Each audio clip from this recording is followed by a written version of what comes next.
Sanand police દ્વારા ગઈ રાત્રિ એક ગોરજ ગામમાં એક રેડ કરવામાં આવી છે. આ ગોરજ ગામમાં એક નિર્વાણા ગ્રીન કરીને એક ફાર્મ હાઉસની સ્કીમ છે. ત્યાં એક ફાર્મ હાઉસમાં એક દારૂની એક મહેફિલ ચાલતી હતી ઓર આ મહેફિલ જે યોજનાર જે છે એમાં આદર્શ જગદીશ અગ્રવાલ, અમિત ગોપીલાલ પચેરીવાલ એ બંને આ યોજી હતી અને આદર્શ જગદીશ અગ્રવાલની 25th મેરેજ એનિવર્સરીને સંદર્ભે આ મહેફિલ યોજવામાં આવી હતી. ટોટલ આ કેસમાં 81 લોકોની ધરપકડ કરવામાં આવી હતી ઓર 81માં જે એમાં તમામ પ્રકારના જે આ મહેફિલમાં જે લોકો સંકળાયેલા હતા, જે સાઉન્ડવાળા છે, જે હુક્કા સપ્લાયર છે, જે ત્યાંના જે કેટરિંગના સ્ટાફ છે, એ તમામને વિરુદ્ધ કાર્યવાહી કરવામાં આવી છે.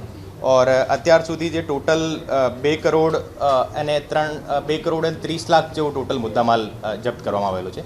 એમાં દારૂની બોટલ્સ પણ છે અને હુક્કા, ઘણા બધા હુક્કા એમાં પણ જપ્ત કરવામાં આવેલા છે.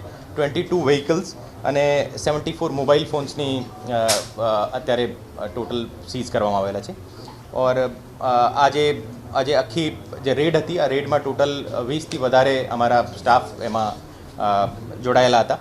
ઓર આ રેડ જે હતી આ સાણંદ પીઆઈ બીટી ગોહિલ તરફથી કરવામાં આવેલી હતી ઓર એની જે ટીમ હતી, આ ટીમની કામગીરીમાં તમામ લોકોનો સુપરવિઝન પણ હતું. ડીવાયએસપી અને મારી જાણમાં આ બધી રેડ થઈ હતી. ફાર્મ હાઉસ જે હતો આ રવિ ગોરખપુરિયા કરીને છે, જેના ફાર્માસ્યુટિકલનો બિઝનેસ છે. ઓર જે પાર્ટી જે યોજનાર જે છે એ આદર્શ જગદીશ અગ્રવાલ અને અમિત ગોપીલાલ પચેરીવાલ એ બંને લોકો છે. આદર્શ અગ્રવાલ જે છે એક એનો ઇન્ટિરિયરનો, ફ્લોરિંગનો અને ફર્નિચરનો બિઝનેસ છે અને જે અમિત ગોપીલાલ પચેરીવાલ છે એનો ટેક્સટાઇલનો બિઝનેસ છે. જે રવિ ગોરખપુરિયા જે છે એનો ફાર્માસ્યુટિકલનો બિઝનેસ છે અને એનો ફાર્મ હતો. ઓર એ લોકો જે પછી એના જે તમામ જે મિત્રો હતા એ મિત્રોને ત્યાં ઇન્વાઇટ કર્યા હતા.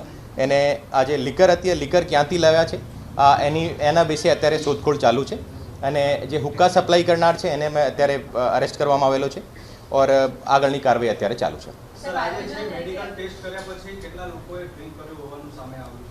આ મેડિકલની રિપોર્ટ અત્યારે આવવાની બાકી છે અને તમામની મેડિકલ રિપોર્ટ કરવામાં આવી છે ઓર એમાં કોઈ ડ્રગ્સની હાજરી છે કે નથી એ પણ એફએસએલમાં એના સેમ્પલ, હુક્કાના સેમ્પલ મોકલવામાં આવેલા છે ઓર જ્યારે રિપોર્ટ આવશે તો જે એનડીપીએસની કલમો પણ એમાં ઉમેરવામાં આવશે.